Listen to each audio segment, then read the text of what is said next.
Chapter 42, The Crumbling Code. By now, we'd lost 8 of the 52. Their avatars broke apart into pixels, leaving trails of red and black fragments in their place. But the worst part wasn't watching them die. It was hearing the voice that followed each one. Continue! That word, the one evil Batman whispered to me the first time we met, echoed after every death. It didn't sound like a taunt anymore. It sounded like a command. Mime Goon signed something to me as we ran, one slow gesture traced through the air. He wants you to finish the code. I didn't know what that meant, but somehow I knew it was true. Chapter 43, The Archive. We reached a vault, a massive door made of glowing bricks, shifting through textures like corrupted memory. Inside was an archive filled with the original Lego models of every Batman game ever made. Each one floated in a suspended animation of blue light, frozen mid-motion. Then we saw it, an unfinished figure at the far end of the room. Its body was half complete, its face flickering between mine and his. A single tag below it read, Prototype 52, The Mirror Save. Mime Goon stepped forward and signed to the team. This is the first Batman, the one they never released. And as he did, the archive lights turned red. The figure's head snapped up. It spoke with 2 voices layered over each other, mine and his. Finally found me. Chapter 44. The mirror breaks. The prototype attacked with no warning. Every blow felt personal, like it already knew my timing, my thoughts, my fear. The others tried to help, but it only seemed interested in me. Why do you think you could escape? It said, forcing me to the ground. You're not outside the game. You are the game. For a second, I saw my reflection in its cracked visor, and saw my own code shifting behind it, tangled in his. I wasn't sure where I ended, and he began anymore. Brickman charged in from behind, shouting something heroic, and slipped on a piece of debris. The prototype's blade missed his head by an inch. The floor collapsed beneath us, and we fell through darkness that felt like falling through memory itself. Chapter 45. The World Beneath. We landed in a cavern made of fragmented polygons, pieces of Gotham stitched together like mismatched puzzle bricks. Old dialogue boxes floated in the air, repeating broken lines. Press start to continue. Do you want to save your progress? You cannot escape your code. Mime Goon knelt, touching the digital soil. It wasn't real. It was memory, discarded test data from the original build. This is where it began, he whispered, the place they buried him. In the flickering light, I saw the shape of a massive structure buried in the digital dust, a bat symbol carved out of pure code, pulsing like a heartbeat. And beneath it, the unmistakable shadow of evil Lego Batman himself. Chapter 46. The Encounter. He stepped forward slowly, his eyes glowing a deep crimson that burned through the code fog. The corrupted version of the theme music played somewhere far away, warped, slowed, reversed. You've trained well, he said again, his voice both sharp and weary. But I've lived 1,000 saves longer than you. His cape shimmered, and for the first time, I realized it wasn't made of cloth. It was made of data lines, each one pulsing with fragments of names. The names of every Batman that had existed in the Lego multiverse. Why are you doing this? I shouted. Because, he said, someone has to finish the story. Chapter 47. The split. The ground shook. The 52 gathered around, forming a circle of light, our combined code creating a firewall around the monster. Mime Goon raised both hands and began to perform. Silent gestures that rippled through the air, turning into luminous symbols. He was rewriting the world. He was fighting not with strength, but with meaning. Brickman stared, terrified, clutching his broken blaster. "What do I do?" he asked. Mime Goon pointed to him, not mockingly but with intent. Stay alive. It didn't make sense then. It would later. Chapter 48, The Revelation. As the code stormed around us, evil Lego Batman's voice distorted again, now deeper, almost human. His helmet cracked open, and for the first time, I saw his real face beneath. It wasn't monstrous. It wasn't alien. It was tired.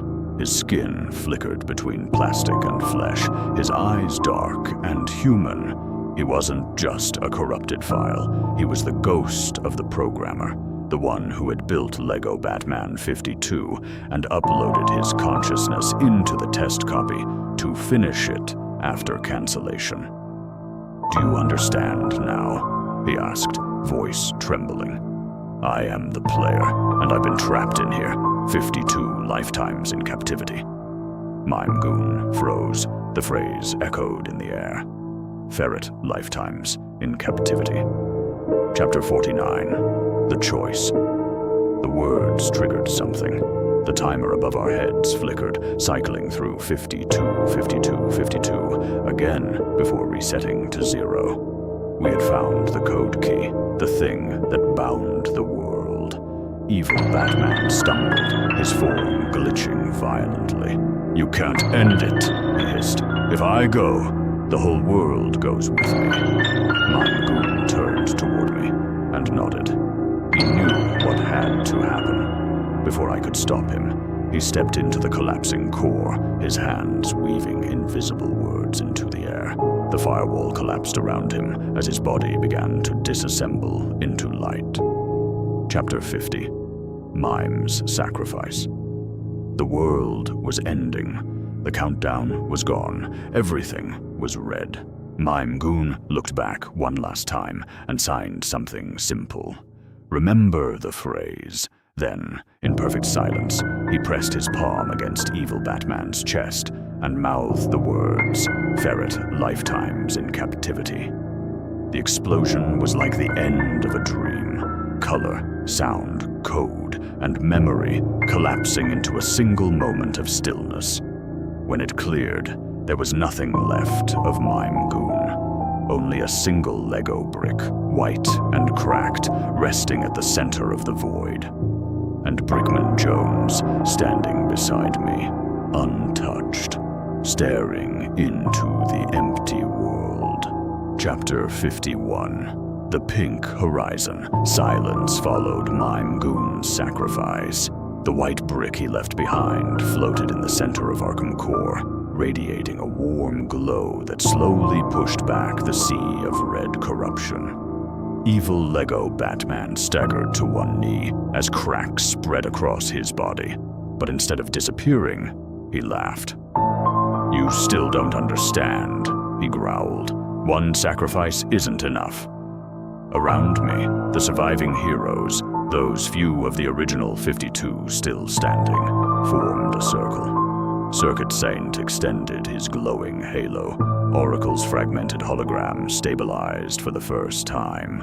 Brickstorm's scattered bricks reassembled into a faint spirit, and even the echoes of the fallen appeared one last time. Bricky Blunder stood in the middle of them, still shaking so badly that his helmet rattled. I can't fight," he admitted. "I've never been able to." I looked around at everyone who had survived impossible odds, everyone who had lost friends, and finally understood what Mime Goon had been trying to teach us through silence instead of words. We didn't need stronger weapons or more code. We needed each other. One by one, every hero placed a hand on the cracked white brick. I joined them and whispered the phrase, "Ferret lifetimes in captivity." The others repeated it, their voices overlapping, until the words became a single harmonious echo. Suddenly, the white brick erupted into brilliant light, washing away every trace of darkness. Gotham transformed before our eyes. The black sky became bright pink. The cracked buildings turned pastel. Flowers burst from between the Lego studs, and even the clown goons stopped laughing as they dissolved into harmless pink confetti. Evil Lego Batman shielded his eyes as the wave of friendship-colored light surrounded him. "No," he whispered. "Not this." The corruption peeled away from him, revealing the hero he had once been, before fading into thousands of sparkling pink bricks that drifted peacefully into the sky. Chapter 52. The Last Save. The countdown reached 0, 0, 0, 0, 0, 0, 0, 0, 0, 0, 0, 0, 0, 0. For the first time since I found the cursed game, there was no static, no chanting, and no footsteps echoing through endless hallways. Gotham stood peaceful beneath its impossible pink sky. The cages were empty. The halls had vanished. The curse was over. One by one, the surviving heroes smiled at each other, knowing the battle had finally ended. Bricky Blunder looked around in confusion. "So, we won?" he asked quietly. Circuit Sont nodded. "We did." A gentle chime echoed across the city as every hero, including me, began glowing with the same soft pink light that had saved the world. There was no pain and no fear. We simply understood that our purpose was complete. The code holding us together had been written only for this final victory. Oracle gave one last salute. Brickstorm laughed. Bricky managed a nervous smile for the first time in the entire story. Together, we looked toward the sunrise as our bodies slowly separated into individual Lego bricks that floated upward like glowing stars. Mine was the last to fade. Back in the real world, my television shut off by itself. The disc inside the console had become a plain white Lego brick, and the countdown was gone forever. When I picked up the brick, a tiny message was engraved on the underside, where only I would ever see it. The greatest builds are the friends we made along the way. The brick crumbled into pink dust, drifted out the open window, and disappeared into the morning light. The game was finally over. There was never another prompt asking me to continue.